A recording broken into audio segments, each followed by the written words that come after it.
Hola amigos de 5 días, buenas noches. Esta noche estamos Bilwall y yo, como cada semana, venimos analizando el panorama internacional. Buenas noches, Bill. Buenas noches, Mónica, ¿cómo estás? Bueno, estoy bien, aquí disfrutando de nuestra primavera, ¿verdad? Ya con este calorcito que nos trae, porque después que se va ese pedacito de invierno, ya no nos queda más que el calor. Bueno, pero estábamos comentando, Bill y yo, aquí antes de comenzar el programa, nuestra preocupación con la situación de América Latina, que se encuentra, vamos a decir, empantanada en medio de crisis de corrupción y de gobiernos que no llenan las expectativas. Después de 2 décadas de crecimiento de la región, cuando tuvimos un florecimiento y crecíamos más que otras partes del mundo, incluyendo la República Dominicana, que todavía se mantiene pues en los primeros lugares de crecimiento en América Latina, pero vemos que los casos de corrupción están arropando todo el continente, comenzando por la Odebrecht, que ha sido el último que ha explotado, pero no sin dejar de mencionar muchos otros. Por ejemplo, en Brasil tenemos una situación muy preocupante porque vimos la destitución de Dilma Rousseff. Sin embargo, el propio Temer, que ha sido el presidente por la cual se ha sustituido, vemos que está inmiscuido o aparenta estar inmiscuido en otros escándalos de corrupción igual. La crisis en Haití, tenemos ahora un nuevo gobierno, nos hemos reunido varias veces, vamos a ver qué pasa. La crisis de Venezuela es terrible, vemos ahora el caso de Perú, cuando se ha elegido a PPK, a Kosinski, que es un candidato con mucha simpatía del pueblo y esperanza para el mundo incluso. Sin embargo, también parece que ha estado inmiscuido en problemas de corrupción. De manera que tenemos una situación difícil. Colombia, que no acaba de resolverse los acuerdos de paz.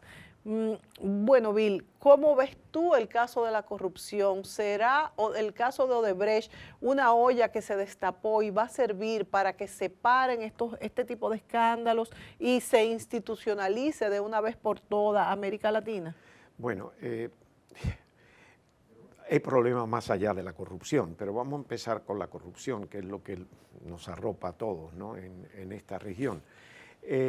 Sí, definitivamente yo no veo que Odebrecht sea el último caso de corrupción. Precisamente hay otro que ha surgido más recientemente, que es las exportaciones cárnicas de Brasil. Sí, Brasil terrible es uno de los aquello. mayores, si no el mayor exportador de carne, vacuna y carne también de aves.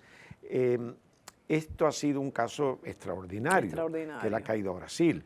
Dos de las empresas mayores exportadoras bueno, son varias, pero que se le acusa de haber simplemente enviado al exterior, exportado, carne que no estaba en condiciones sabiendo para que estaba mala y pagando para que no se le devuelva. Exacto, o sea, no pagando para que la pudiera exportar. Sí. O sea que hay un control para exportación, evidentemente, y los oficiales del gobierno que tienen la responsabilidad de asegurarse que la calidad se mantiene y que cumplen con los mínimos requisitos internacionales, pues estaban sobornados. Se hablan de 30, pero eso es lo que se dice ahora mismo, y países que ya han cerrado la importación cárnica de Brasil, como por ejemplo China, que es el país de mayor, digamos, contacto comercial, de mayor intercambio comercial con Brasil en estos momentos, sí. Le ha cerrado la importación de carne. Japón, Corea del Sur, igualmente Chile, la Unión Europea. En fin, eso va a ser un impacto grande. Son 4.000 productores que se estima que hay en Brasil cárnico, y esto va a afectar. Pero esto surge después de Odebrecht y esto surge después de Embraer, y no sabemos, además surge también después de todo lo que se asoció con los Juegos Olímpicos, sí. La construcción, sí. De la Villa Olímpica, de la mejoración de estadios, construcción de estadios, que ya venía un elemento grande de corrupción y despilfarro de fondos. En fin, una situación verdaderamente difícil y alarmante, que queda por descubrirse. Es una situación que nos afecta a todos, porque esos casos ya afectan fuera de ahí. Se dice que Brasil es uno de los países más corruptos de América Latina, pero tampoco se sabe. Por todas partes que nos movemos vemos cosas parecidas, aunque yo creo que el índice de Brasil nos está espantando. No, lo que pasa con Brasil es que la mayor economía de Latinoamérica y una de las principales, de las primeras 10 economías del mundo, por consiguiente los elementos de corrupción es mucho mayor y tiene mayor alcance fuera del país. Sí. Aquí nosotros tenemos el SEA que nos afecta a nosotros, aquí tenemos CORDE que nos afecta a nosotros, Bahía de las Águilas que es una cosa interna.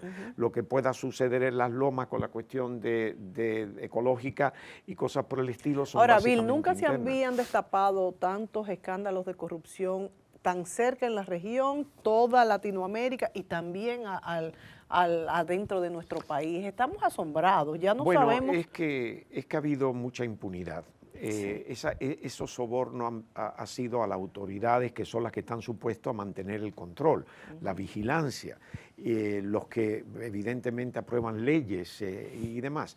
Y esto hace de que eso se haya tapado y haya crecido tapándose. O sea, se fue incubando. Y se incubando hasta el punto donde todo esto surge. El impacto en las economías latinoamericanas, el impacto en la confianza que puedan tener otros países que son de donde vienen las grandes inversiones para América Latina, no se puede cuantificar. ¿Hasta qué punto esa desconfianza?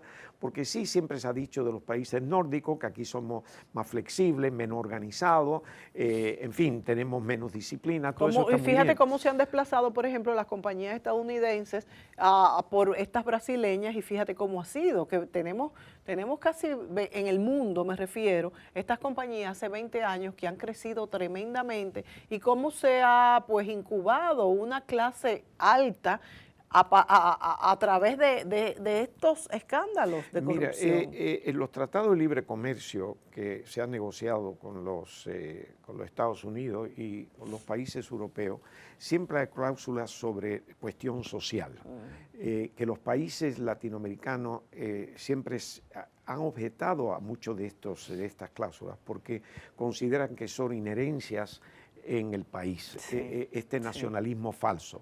Evidentemente lo hacen con mira a que los inversionistas de esos países con los cuales tenemos tratado tengan cierto grado de garantía y no vayan a sufrir las consecuencias precisamente de eso, de una preferencia ilegal en la competencia con el inversionista local. Es decir, que sea las mismas normas de juego, leyes de juego.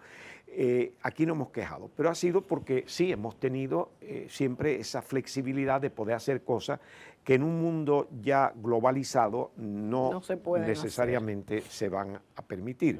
Es decir, tenemos ese elemento. Ahora, lo otro que afecta a la región fuera de todo esto que está surgiendo, como es el caso de Haití, específicamente en Haití con un nuevo gobierno que todos teníamos esperanza de que se creara, ya tiene no solamente el presidente, sino el primer ministro. Allí es un tipo parlamentario, hay un presidente, hay un primer ministro, como sucede, por ejemplo, en Canadá, en Gran Bretaña, en países europeos. Ninguno tiene experiencia o trayectoria política, es decir, vamos a ver si este cambio, porque en el mundo ha habido un rechazo hacia la clase política, como lo estamos viendo en Europa, como lo vimos en Estados Unidos con la victoria de Trump, de que la gente ya no confía y se busca alguien que no nuevo. Y ahí tenemos un gran punto de interrogación, si estas personas que no son de tradiciones políticas tienen las habilidades para gobernar un país, no obstante que hayan sido exitosos en sus negocios privados. Pero como tenemos una pausa, volvemos y seguimos con todas estas cosas que estamos observando en la región. Volvemos.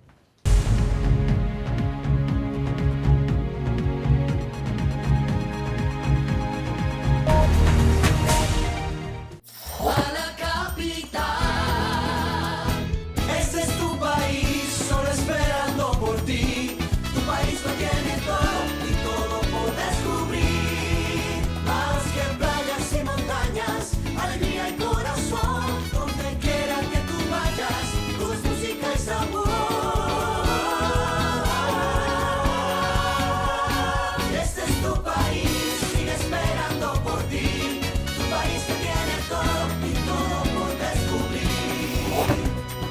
Donde quiera que vayas, hay una aventura por descubrir. Conoce tu país. Ministerio de Turismo. Turismo para todos.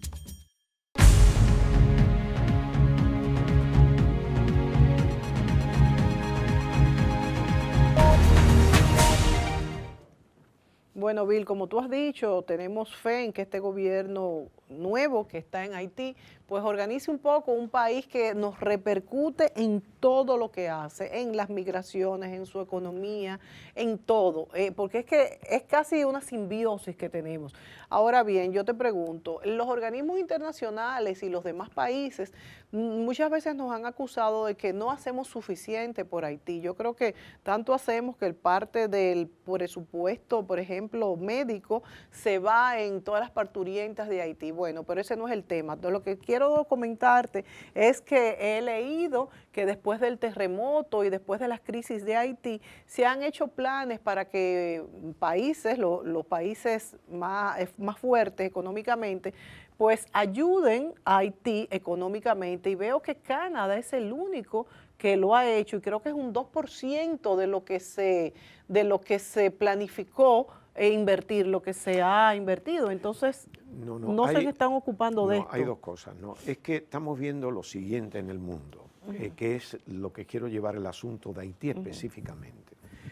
Con este nacionalismo, entre comillas, que está surgiendo en el mundo, que lo estamos viendo en Europa, que lo estamos viendo en los Estados Unidos, donde es evidente, en Estados Unidos ya lo vemos, donde se empieza a recortar los fondos para ayuda al exterior.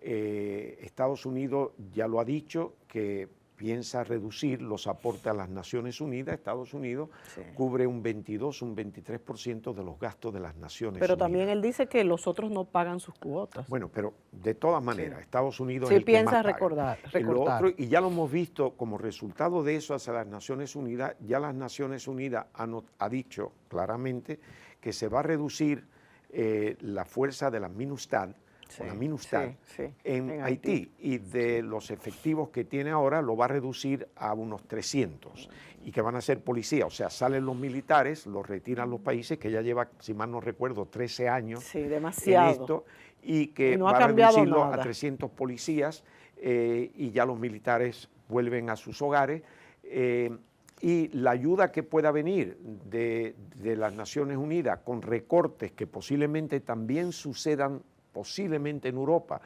si hay gobiernos que se van hacia la extrema derecha y gobiernos que ya están en contra de la migración y que están en contra de ayuda exterior y cosas por el estilo, si siguen los mismos pasos de Estados Unidos, entonces no va a haber recursos suficientes, recordándonos que la situación en África es pésima, hay millones hambrientos en Somalia, Sudán del Sur, Nigeria, en fin, toda esa parte donde hay situaciones caóticas, que es lo que precisamente pone presión en Europa, igualmente en el Medio Oriente, con la guerra en Siria, la situación también de guerra en Irak. Todo esto hace que haya una presión mayor sobre recursos, cuando países como Estados Unidos empieza a considerar que debe de reducir eso. Haití y no puede solamente sufrir las Estados Unidos, consecuencias. fíjate, Bill, que hay una, como lo hemos comentado tú mismo aquí, que hay una tendencia también en Europa a las derechas, y es justamente provocada por todas estas migraciones llegadas de estos países, unos en guerra, otros en crisis de otro tipo, y incluso en Holanda se temía que ganaran los derechistas también, y tenemos las elecciones en Francia ahora el mes que viene, y en Holanda se dice que por suerte no triunfó la extrema derecha para no darle un punto más fuerte a esta gente. Tú sabes que hay un elemento aquí. Es interesante porque hay una dicotomía. Por un lado, esa ayuda no era una ayuda desinteresada. Se consideraba que si tú ayudas a esos países, entonces tú reduces la presión migratoria. Si tú, en vez de aumentar para que haya mejores condiciones de vida en esos países, o cuando menos que la extrema pobreza, que la situación sea estable, tú reduces eso, entonces evidentemente el resultado puede ser mayor presión migratoria. Es decir, ahí hay algo, pero el nacionalismo que estamos viendo es un nacionalismo ciego hasta cierto punto y las consecuencias pues no se miden, es algo de pasión, es algo que la gente como no se lo puede ven, actuar el en populismo, política. ¿no? Es decir, pero Haití sin duda va a sufrir las consecuencias. Primero un gobierno nuevo, esta situación que hay, la seguridad en Haití no sabemos si con una reducción de la MINUSTAD, qué impacto puede tener eso, porque eso va a suceder para el año próximo. Y el problema de este lado es cuál será el reflejo en bueno, nuestro claro, territorio. eso es lo que nos afecta. Cuando hablamos de la seguridad en Haití, el primer país que nos viene a la mente somos nosotros, claro, ¿no? claro. ¿Qué puede suceder ahí? Es decir, el acercamiento entre Haití y República Dominicana, negociado en que el nuevo gobierno tenga una idea de que República Dominicana lo vean no ya como una salida a los emigrantes que vienen aquí porque no tienen recursos allá, sino más bien cómo trabajan juntos para mejorar las condiciones en Haití. Si ese es el enfoque, entonces evidentemente podemos buscarle salida en conjunto dentro de la isla. Siempre hay que contar con ayuda externa, evidentemente. Lo que tú mencionabas es que las Naciones Unidas estaba buscando dinero para combatir el cólera en Haití. Sí, y el único país que había respondido había sido Gran Bretaña. Sí. Muy poco, pero Gran Bretaña había donado, no sé, muy varios poco, cientos de miles. Y Canadá ya había donado lo suyo, en fin. Pero hay muchos países que no. Claro, hay muchos países que Haití, nosotros Haití lo vemos, lo ampliamos porque lo tenemos ahí y es un problema que nos afecta. Pero los otros países, por otro lado, cuando tú hablas de Haití es cuando nos hablan a nosotros de Tailandia. Claro, que no nos importa obviamente mucho. lo ven muy remoto, ¿no? Y hay otros problemas. Los países europeos se enfocan más hacia África porque eso es lo que le está afectando directamente, ¿no? O sea, que hay que verlo así. Es decir, esa situación yo creo que podemos llegar. Por otro lado, tenemos hasta cierto punto beneficio de la situación de Venezuela. Porque están viniendo venezolanos, ha venido capital venezolano, bueno, sigue viniendo beneficios capital y también venezolano. Perjuicios también. Claro, Bueno, hay pero más beneficios que perjuicios. Mira, no puede ser todo perfecto. Sí. ¿Okay? Los dominicanos en Estados Unidos no lo ven como un beneficio. no. O sea que no. Habrá quien vaya y trabaje y sí aporta a la economía, pero también es un dolor de cabeza en otros casos. No puede ser perfecto. Es una emigración muy diferente a la haitiana. Tienen en algunos casos mejor preparación académica que nosotros y han traído buenos capitales al país. Eso hace que el país mejore por dos motivos. No solamente por los recursos que llegan económicos, sino porque hace que el dominicano tenga que superarse para poder competir con gente que tiene posiblemente mejor preparación. Y aquí es el beneficio. Es decir, la política de Trump hacia la migración obliga a países como República Dominicana a tener que revisar la situación social y económica del país, porque hasta ahora mismo nos hemos acostumbrado, y cuando hablo de República Dominicana hablo de los países centroamericanos que reciben miles de millones de dólares de los residentes de sus países en Estados Unidos y en Europa, y de eso es muy cómodo. Cuando llegan aquí 5.000 millones de dólares todos los años, eso ya es un elemento sumamente importante. Eso es después del turismo y después de nuestras exportaciones, es el mayor ingreso de dólares. Y son sectores muy vulnerables. Muy vulnerables. Igual que el turismo. Claro, y entra en la economía nacional y tiene un factor y tiene un elemento multiplicador. Pero eso obliga a los países a hacer lo que tenían que haber hecho siempre, y es cuál es la situación del país que obliga a dominicanos a salir del país, aunque sea en yola, buscando esos recursos. ¿Cuál es? ¿Qué tenemos que hacer para mejorarlo? Eso es uno de que no debemos un país fomentar ni tampoco permitir, más allá de lo normal, porque eso sucede en todas partes, de que haya una fuga de dominicanos de todo el estrato social. O sea, que no debe ser. Debemos de buscarlo y reducirlo a su mínima expresión. Porque no solamente en las clases bajas, también los profesionales buenos, tantos médicos en Estados Unidos, profesionales de todo tipo que se nos van, después incluso que se educan aquí y tienen un costo para el país, no solamente es el valor humano, sino también económico. Vámonos a la pausa. Volvemos. Económico.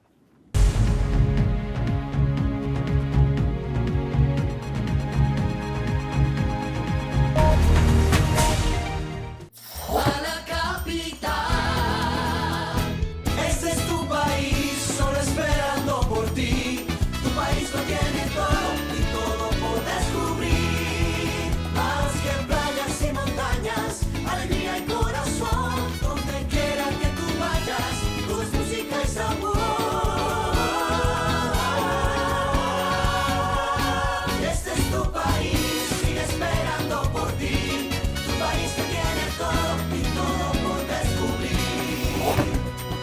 Donde quiera que vayas, hay una aventura por descubrir. Conoce tu país. Ministerio de Turismo. Turismo para todos.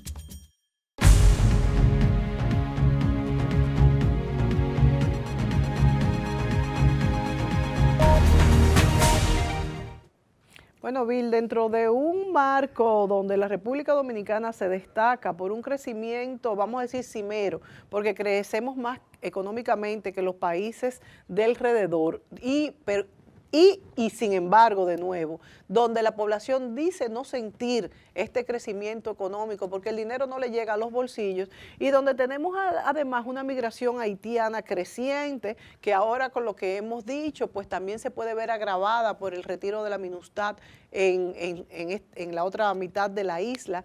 ¿Cuál podemos entonces nosotros, cómo podemos manejarnos respecto a Haití? ¿Cómo podemos manejar la economía? Me pregunto yo, que no nos afecte pues todo este problema de las remesas que pueden disminuir con Donald Trump. Hemos visto incluso, he escuchado en la calle mucha gente que dice, bueno, yo no viajo ahora a los Estados Unidos por este momento. Yo le he preguntado incluso, bueno, pero ¿por qué no viajas? Tú tienes tu visa, ¿cuál es el problema? Me dicen, no, yo no quiero pasar un susto en el aeropuerto. Hay también gente que son residentes y viajan pues frecuentemente para conservar su residencia, pero a lo mejor pues tienen mucho tiempo que no han viajado y no quieren que la gente de la aduana se dé cuenta, de manera que existe como una preocupación con el tema de ir a los Estados Unidos por alguna gente. A mí la verdad no me da ningún tipo de temor, pero veo que en los ambientes donde me muevo, me repiten este comentario, sea el que tenga residencia, sea el que tenga visa, y mucho más el que pensaba quedarse, que también he oído, he participado en conversaciones, incluso tengo conocidos que se habían ido a los Estados Unidos y no dudo yo que tuvieran pues esa brechita de quedarse. Y cuando le digo, pero ya volviste, decía, ahora con Trump no hay quien pueda, ¿quién va a pensar en quedarse? Bueno, tú has mencionado dos áreas que son ilegales. Claro. Para quedarse es ilegal. Claro. Y lo del residente también es ilegal. Y la residente es ilegal, porque sí. Si usted es residente, usted no tiene por qué estar preocupado por su residencia si usted reside en el país de la residencia. Y fíjate, Bill, déjame hacer un comentario antes de pasarte la palabra. Esto es un fenómeno muy dominicano. El querer tener una residencia por si acaso. Porque estas personas que tienen estas residencias no se quieren ir a vivir a los Estados Unidos. Ellos viven felices aquí y son felices de ser dominicanos. Pero tienen esta residencia por si pasa algo. Es algo muy del dominicano. Bueno, el dominicano maneja entre dos carriles para tener la opción de irse a uno u otro, exacto. Pero va por el medio de los dos, está ocupando dos. Sí. Yo creo que nos copiamos de Puerto Rico en este aspecto, sin darnos cuenta que el ciudadano puertorriqueño lo puede hacer porque es un ciudadano americano de Estados Unidos, ¿no? Yo quiero aclarar algo cuando hablamos de americano, porque se acusa, espero que no te haya lastimado, se acusa evidentemente a Estados Unidos de que usa el nombre de América y americano, como si se hubiesen posicionado del continente. Pero no es así, es que fue el primer país independiente y eran los Estados Unidos de América. O sea que el Brasil es la República Federativa de Brasil y son brasileños. Y claro, al decir Estados Unidos de América, pues no van a decir los estadounidenses, porque eso no significa nada, ni van a decir estadounidenses de América. Entonces se quedó con lo de América. Así que partamos de la parte de que cuando decimos americanos, para no decir estadounidenses, en fin, ¿no? Claro, cuando la guerra civil, pues estaban los Estados Confederados y los Estados Unidos, y entonces sí habían que diferenciarse, y entre ellos se diferenciaba entre los yanquis y los rebeldes, pero en resumidas cuentas eso es que viene americano. Pero sí, hemos tratado de ver eso y de sacar beneficio. El dominicano siempre se la busca, tiene esa habilidad y busca eso, pero claro, tenemos que tener presente y para, ¿qué digo yo? Por ejemplo, un botón de que nosotros tenemos la situación con los haitianos aquí y que debemos de entender muy bien que nosotros no podríamos permitir que haitianos que, por ejemplo, tengan residencia aquí, estén viviendo en Haití, vengan aquí para venir a los hospitales, para sacar beneficios y no contribuir con sus impuestos a mejorar la situación social. O sea que queremos sacar Aunque ventaja. se supone que esta gente que tiene residencia tiene que estar haciendo una declaración de impuestos. Bueno, ¿eh? puede ser, pero puede ser que ponga lo mínimo, porque no hay manera de controlarlo. Ganan. Puede ser que tenga allí, que un pariente le tenga puesto un sueldo artificial y más nada, pero eso no es así. Es decir, estemos claros, si nos hemos beneficiado de cosas que no son legales, la situación ahora va a recortar, como siempre pasa. Lo otro que estamos viendo que va a afectar el Caribe, que no tanto a nosotros, aunque tenemos que tenerlo en cuenta y tenemos presente todo el tiempo, es que se va a quitar el límite de la producción de azúcar de remolacha en Europa. Eso va a afectar directamente a Guyana, a Jamaica y a Belice, que son países que tienen preferencia en Europa, particularmente en el mercado británico. ¿Hasta qué punto la salida de Gran Bretaña de la Comunidad Europea tendría un impacto positivo en que no afecte? No sé, porque los países buscan donde el costo sea menor y estas concesiones que han tenido esas islas para mantener la industria azucarera viva, pues le puede desaparecer con esto y hay un gran temor. Nosotros, como dependemos de la cuota de Estados Unidos... Eso te iba a decir, que nosotros tenemos el mismo caso, pero con las cuotas de Estados Unidos. Pero es otra cosa, ya no, ellos dependen de Europa, nosotros dependemos de Estados Unidos. La cuota nuestra de Estados Unidos nos permite que Estados Unidos nos dé una concesión de pagar 10 centavos por encima del precio internacional en la libra de azúcar. Esto Estados Unidos no lo ha dado porque este país, aun cuando el precio de azúcar estaba por encima o por debajo de lo que nosotros estamos cobrando, pues respetamos el precio. Y Estados Unidos reconoció que aun cuando nosotros podíamos habernos beneficiado, sin embargo respetamos aún recibiendo menos dinero que el mercado internacional.